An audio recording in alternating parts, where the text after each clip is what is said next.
To Miss Norliza Nordan, our professor in Rhetoric, my audiences who are present here today, and you viewers on Ed Model, good day. One of the things we have in our life is freedom. When a person is free, he or she has the ability to do things he or she wants. That is right and just. But the notion of many is that when a person is free, he or she just do whatever he or she wants, forgetting what's right and just. Because of this notion called inauthentic freedom, many are doing what they want and not thinking of possible consequences of what they are doing. And many of our citizens are like this.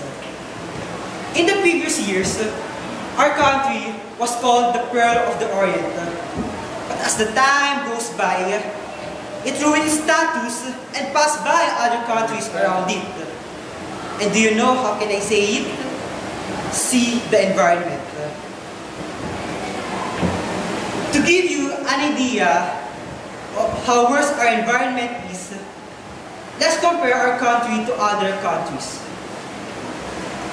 According to nationmaster.com, we rank 39 out of 59 countries in waste management satisfaction,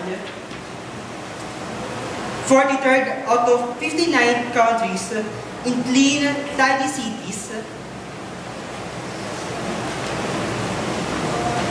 48 out of 59 countries in clean water, and 21st out of 59 countries in air pollution. Because many places here in our country is polluted, let's look at the seaside of our country's capital, Manila Bay. In audit organized by groups like Eco Waste Coalition, Greenpeace, and Mother Earth Foundation,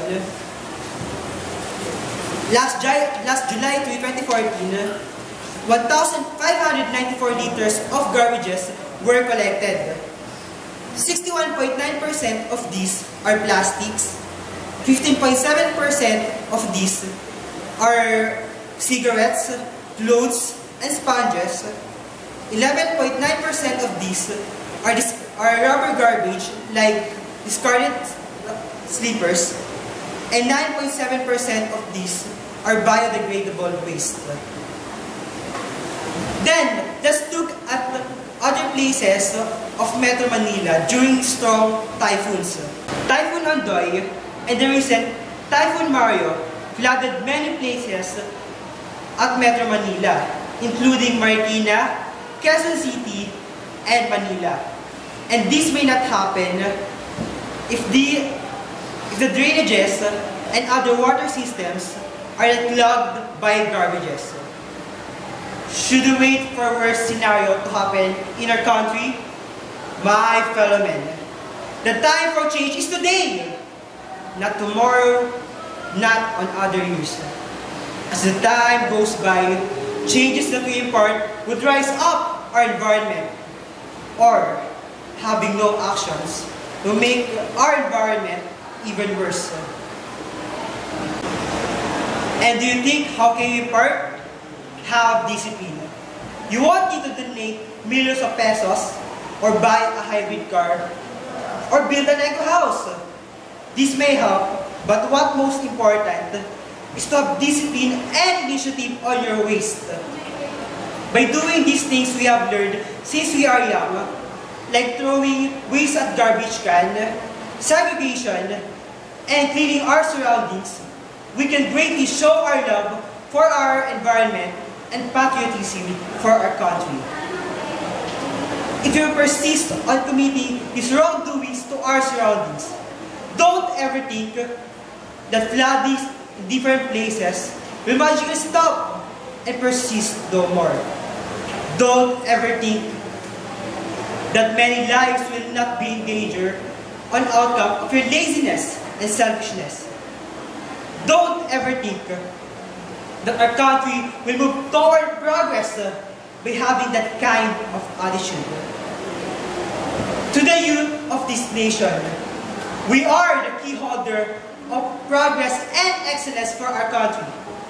And as the key holder of it, we are responsible to contribute actions that will make our environment better. We are the future leaders of this country, and we must inculcate ourselves with love for nature for us to impart these reforms to the next generations. Like the always term of our President Benigno Aquino, tuwid na daan. Let's go to the righteous path and achieve our dreams. Even if the hard way is the only way, let's strive for the common good of us. And I believe that progress can be achieved through having a clean and green environment to make this nation great again. Thank you for listening.